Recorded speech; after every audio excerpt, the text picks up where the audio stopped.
Halo, nama saya Jessica Putri Manik dengan NIM 2019-64015, Program Studi Ilmu Kelautan. Pada presentasi kali ini, saya ingin menjelaskan tentang dampak antropogenik terhadap ekologi laut dalam. Selamat menyaksikan. Yang pertama, apa itu antropogenik? Antropogenik adalah sumber pencemaran yang tidak alami, timbul karena ada pengaruh atau campur tangan manusia ataupun aktivitas manusia. Seperti pada gambar yang ada di slide ini, dengan gambar pertama itu hasil pencemaran yang disebabkan oleh pabrik industri. Yang kedua, sampah perkotaan.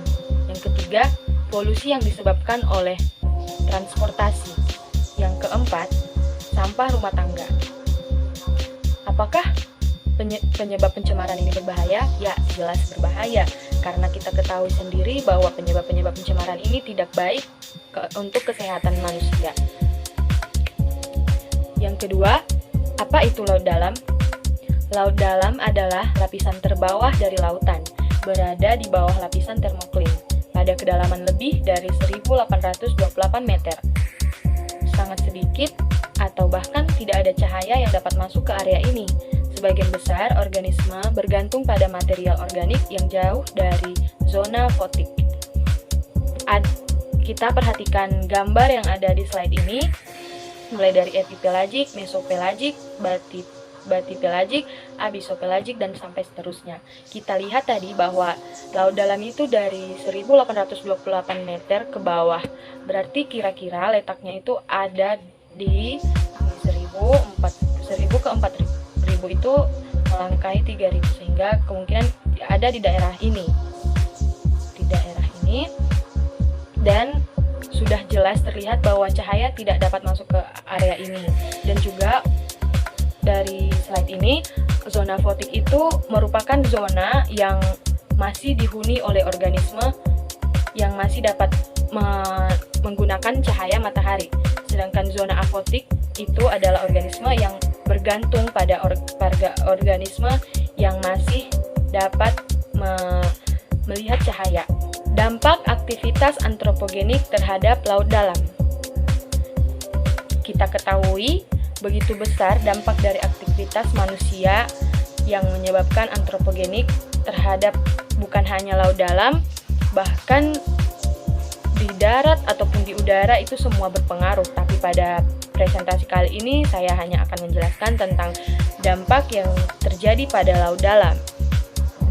Yang pertama, keberadaan sampah plastik. Jelas kita lihat di slide ini gambar sampah plastik beserta dengan ikan.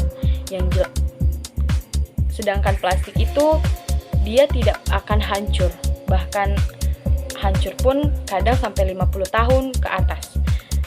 Dan itu pun hancur masih membentuk mikroplastik, sehingga mikroplastik itu yang akan dimakan oleh ikan ini, dan ikan yang telah memakan mikroplastik itu akan dikonsumsi oleh manusia lagi, sehingga manusia akan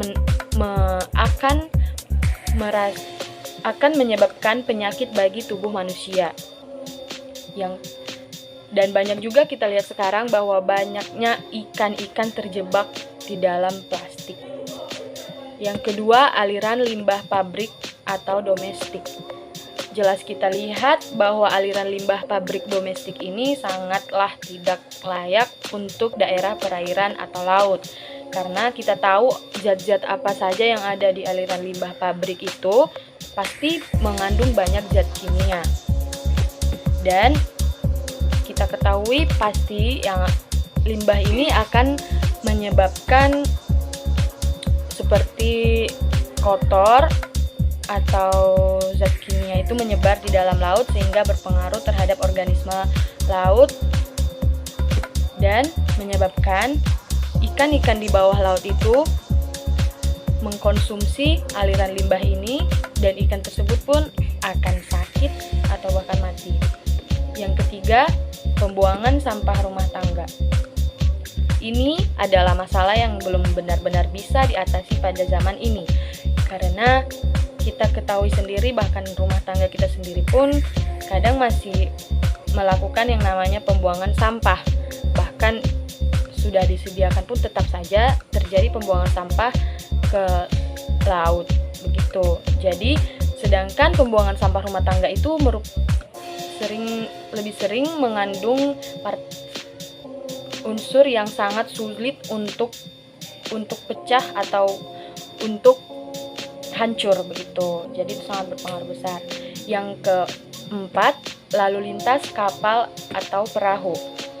Lalu lintas kapal atau perahu itu juga merupakan dampak dari aktivitas antropogenik, karena kapal yang melintasi itu masih juga banyak dari kapal yang kita lihat pada saat ini membuang sampah atau menumpahkan minyak, bukan menumpahkan tapi mungkin tumpahan minyak itu yang akan diserap oleh air dan disebarkan di dalam laut dalam. Yang kelima, pengambilan batu karang.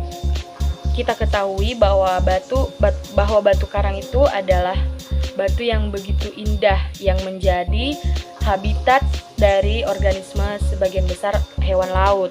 Tapi ada saja manusia yang mengambil batu tersebut untuk kepentingan sendiri. Oke, untuk slide yang kali ini kita akan membahas tentang akibat dari dampak tersebut. Dampak yang baru saja kita lewati dari slide sebelumnya. Yang pertama, kehilangan habitat. Sudah jelas dari dampak yang pengambilan batu karang, saya jelaskan tadi bahwa kehilangan habitat akan dirasakan oleh organisme yang ada di laut dalam, seperti ikan atau kerang begitu. Yang kedua, hewan menjadi sakit, toksis atau beracun hingga sampai mati begitu. Ketika hewan itu menyerap dari limbah industri ataupun tumpahan minyak, itu akan sangat berpengaruh pada kesehatan organisme bawah laut. Yang ketiga, tidak berkembang biak. Sudah pasti jika hewan bawah laut itu sakit sampai mati, mungkin tidak ada perkembangbiakan yang lebih besar di dalam laut dalam. Yang keempat, akan terjadi ketidakseimbangan ekosistem. Ketika sudah terjadi ketidakseimbangan ekosistem, maka yang itu terkait dengan kehilangan habitat tadi, maka semakin banyak organisme laut yang tidak memiliki makanan bahkan tempat tinggal. Sehingga banyak dari organisme laut tersebut menjadi lebih banyak dari tempat tinggalnya sendiri, dan itu akan sangat berpengaruh besar terhadap kehidupan bawah laut. Oke, sampai situ presentasi saya tentang dampak dari antropogenik terhadap ekosistem laut dalam. Jika ada kesalahan, kurang kata atau kurang mengerti dari materi saya mohon maaf. Saya ucapkan terima kasih.